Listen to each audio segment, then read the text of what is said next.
Have you ever wondered what happens when money, love, and revenge get tangled up? Let's dive into one of Shakespeare's most controversial plays, The Merchant of Venice. Our story begins in Venice. A bustling city of trade, we meet Bassanio, a young nobleman who has Sprupe, but has his eyes set on a wealthy and beautiful heiress named Portia. To win her hand, he needs to travel to her home in Belmont, but he doesn't have the cash. So, he turns to his best friend, Antonio, a successful merchant. Here's the first twist. Antonio's money is all tied up in his merchant ships at sea. He's asset rich but cash poor. Still, wanting to help his friend, Antonio decides to borrow money from a man he despises, Shylock, a Jewish money lender. Now, Antonio has publicly insulted Shylock for years, and Shylock harbors a deep grudge. So, when Antonio asks for a loan of 3,000 ducats, Shylock agrees, but with a horrifying condition. If Antonio can't repay the loan in 3 months, Shylock will be entitled to a pound of Antonio's flesh. Thinking his ships will return long before the deadline, Antonio confidently agrees to this gruesome bond. With the money secured, Bassanio heads to Belmont. Portia's late father set up a strange test for our suitors. She has 3 caskets, 1 gold, 1 silver, and 1 lead. The man who chooses the correct casket, the one containing her portrait, will win her hand. After 2 other princes fail, choosing the flashy gold and silver caskets, Bassanio arrives. He reflects that true worth often lies beneath a humble exterior and correctly chooses the lead casket. He wins Portia, and his friend Gratiano also falls in love with Portia's maid, Marisa. A double wedding is planned, but their joy is cut short. A letter arrives from Venice with terrible news. All of Antonio's ships have been lost at sea. He's bankrupt and cannot repay the loan. Shylock, whose own daughter Jessica has recently eloped with a Christian, taking a chunk of his wealth with her, is now consumed by a desire for revenge.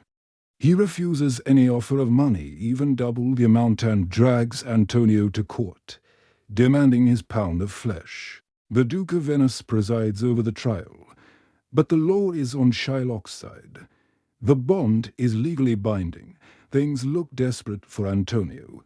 Just then, a young, brilliant lawyer named Balthazar arrives to defend him. Surprise! This lawyer is actually Portia in disguise, with Marisa disguised as her clerk. Portia, as Balthazar, first appeals to Shylock's sense of mercy in a famous speech, arguing that mercy is a quality of God himself. But Shylock is unmoved. He wants justice and his bond. Seeing his refusal, Portia declares that the law must be upheld. Shylock can have his pound of flesh as a gleeful. Shylock sharpens his knife. Portia adds one crucial detail. The bond entitles him to a pound of flesh, but not a single drop of blood. If he spills any of Antonio's blood while cutting the flesh, his own lands and goods will be confiscated, trapped. Shylock tries to backpedal and accept the money, but Portia says it's too late. She then delivers another blow. She reveals a Venetian law stating that if any foreigner attempts to take the life of a citizen, that foreigner must forfeit all his wealth. We have going to the state and half to the victim. His very life is at the mercy of the Duke. The Duke spares Shylock's life, but his punishment is severe. Antonio, in an act of what he calls mercy, requests that the state forgive its share. But on 2 conditions. Shylock must convert to Christianity and leave his entire fortune to his estranged daughter Jessica upon his death. Defeated and broken, Shylock agrees and departs. With Antonio saved, Portia and Marisa, still in disguise, playfully trick their new husbands.